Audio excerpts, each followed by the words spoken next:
Assalamualaikum warahmatullahi wabarakatuh. Bagaimana kabarnya anak-anakku semua? Semoga selalu dalam lindungan Allah Subhanahu wa taala. Baiklah, marilah kita simak video pembelajaran ini. Materi tentang gangguan organ peredaran darah. Gangguan organ peredaran darah ada stroke, jantung koroner, leukemia, hipertensi, hipotensi, dan anemia.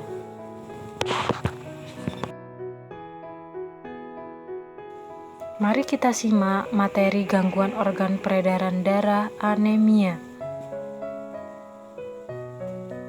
Anemia disebabkan karena rendahnya kadar Hb atau hemoglobin dalam darah. Rendahnya kadar hemoglobin disebabkan karena kurang mengkonsumsi makanan yang mengandung zat besi. Ciri-ciri penderitanya adalah mudah lelah, pucat, dan sering merasa pusing. Berikut ini adalah gambar sel darah dalam keadaan normal. Pada penderita anemia, jumlah sel darah merahnya berkurang. Gangguan organ peredaran darah selanjutnya yaitu hipotensi atau tekanan darah rendah. Hipotensi adalah kondisi ketika tekanan darah berada di bawah batas normal atau kurang dari 90/60. Gejalanya yaitu kepala pusing,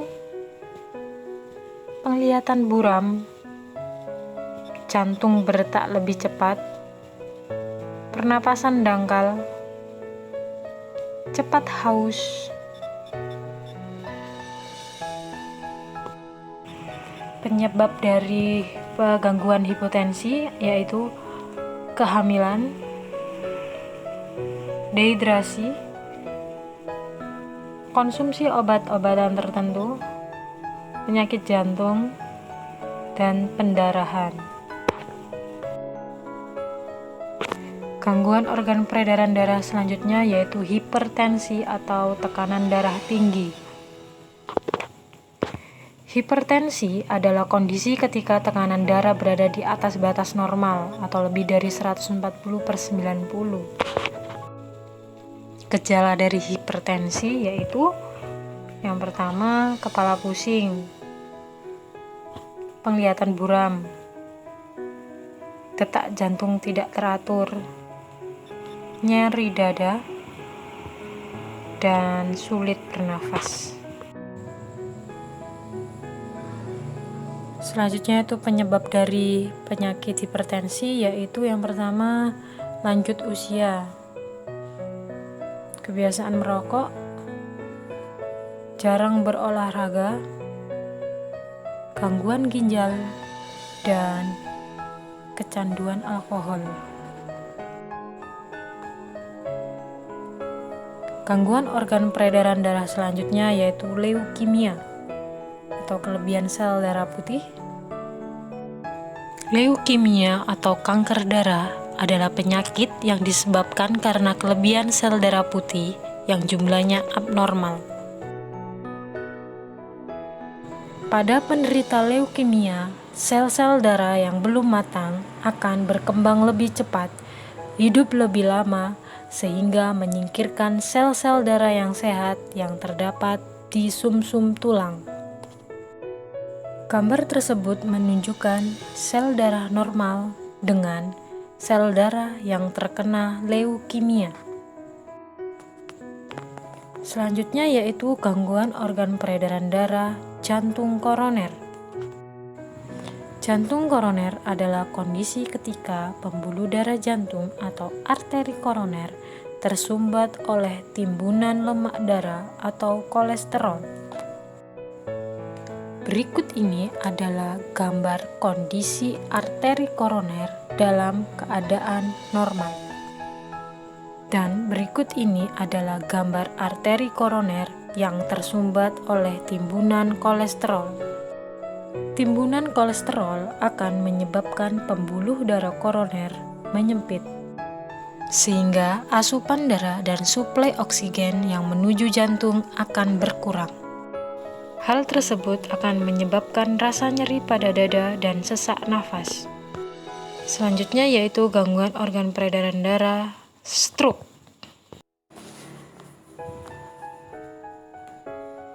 Stroke adalah penyakit yang menyerang bagian saraf pada otak yang disebabkan oleh penyumbatan atau pecahnya pembuluh darah.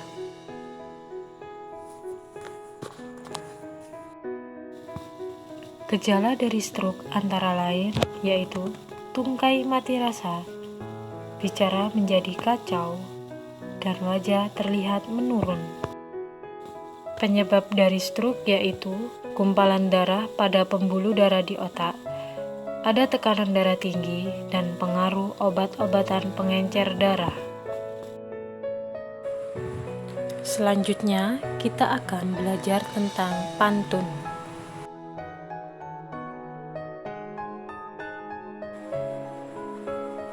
Pantun adalah sebuah puisi Melayu asli yang terikat oleh beberapa aturan yang berlaku. Biasanya, di dalam pantun terdapat pesan atau amanat dari sang pembuat pantun. Perhatikan pantun berikut. Bersinar terik sang matahari, bagai api panas membara, rajin berolahraga bela diri, badan kuat hati gembira. Dari pantun tersebut kita bisa menyebutkan ciri-ciri pantun. Satu bait terdiri dari 4 baris. Setiap baris terdiri dari 8 sampai 12 suku kata. Maksudnya adalah ber 1 suku kata, si 2 suku kata, nar 3 suku kata, terik sang matahari ada 10 suku kata. Baris 1 dan 2 disebut sampiran, baris 3 dan 4 disebut isi, bersajak atau berirama ABAB. Selanjutnya yaitu makna pantun. Perhatikan pantun berikut. Naik perahu harus mengayuh, tak ada perahu naiklah rakit. Jagalah kesehatan tubuh agar kita tidak mudah sakit. Makna pantunnya adalah menjaga kesehatan tubuh sangat penting dilakukan agar tubuh tidak mudah sakit. Ada contoh makna pantun lagi dari pantun yang berbeda lagi. Air meluap karena tersumbat, tergenang semua rumah warga. Peredaran darahku terhambat karena aku malas berolahraga. Makna pantunnya adalah peredaran darah kita bisa terganggu apabila kita malas berolahraga. Cara membuat pantun. Yang pertama, tentukan isi pantun yang akan ditulis. Jadi kalian membuat di baris ketiga dan keempat dulu. Habis itu tentukan sampiran sesuai dengan isi pantun. Ini membuat baris pertama dan kedua, dan yang ketiga yaitu tentukan makna pantun yang telah dibuat. Baik, materi selanjutnya yaitu tentang tanggung jawab. Cara yang bisa kita lakukan untuk menunjukkan sikap tanggung jawab sebagai warga masyarakat adalah 1. Tidak membuang sampah di sungai atau selokan. 2. Melaksanakan keputusan dari rapat warga. 3. Melaksanakan ronda sesuai jadwal yang ditentukan. 4. Mengikuti kegiatan kerja bakti membersihkan lingkungan. 5. Berpartisipasi dalam pemilihan ketua RT, RW, dan kepala desa. Tanggung jawab siswa terhadap sekolah. Yang pertama, menjaga kebersihan sekolah, melaksanakan jadwal piket kelas, mengikuti upacara bendera, melaksanakan kegiatan yang diadakan sekolah. Sebagai pelajar, peran serta kita dalam pemilihan ketua RW di lingkungan rumah yaitu 1. Membantu menyiapkan tempat pemungutan suara. 2. Mengamati jalannya pemilihan ketua RW. 3. Membantu para ibu menyiapkan makanan. 4. Membantu lansia atau difabel menuju bilik suara. 5. Membantu membersihkan atau merapikan tempat pemungutan suara. Materi selanjutnya yaitu tentang kegiatan masyarakat yang dapat mempengaruhi dan mendukung pembangunan sosial budaya. Kegiatannya adalah 1. Membangun taman baca, 2. Mengikuti kegiatan Siskamling, 3. Mengikuti kegiatan gotong royong, 4. Mempromosikan tempat wisata kepada masyarakat, 5. Mengikuti kegiatan jalan sehat. Materi selanjutnya yaitu cara pelajar dalam menjaga kelestarian budaya daerah. Caranya yaitu yang pertama mempelajari tarian daerah, 2. Menyanyikan lagu daerah, 3. Memainkan alat musik daerah, dan 4. Menggunakan bahasa Indonesia dalam percakapan sehari-hari. Materi selanjutnya yaitu tentang pola lantai. Pola lantai adalah pola denah yang dilakukan oleh seseorang penari dengan perpindahan, pergerakan, dan pergeseran posisi dalam sebuah ruang untuk menari. Pola lantai berfungsi untuk membuat posisi dalam sebuah ruang gerak. Macam-macam pola lantai. Yang pertama ada garis horizontal, garis vertikal, garis miring atau diagonal, dan garis lengkung. Macam pola lantai selanjutnya yaitu pola lantai garis lurus itu dapat dikembangkan menjadi berbagai variasi seperti garis horizontal, garis diagonal, garis lurus ke depan, garis zigzag, garis segitiga, dan segi 4 atau segi 5. Untuk macam pola lantai garis lengkung, bentuk pola lantai garis lengkung juga dapat dikembangkan menjadi pola lingkaran, angka 8, garis lengkung ke depan, dan garis lengkung ke belakang. Perhatikan gambar berikut.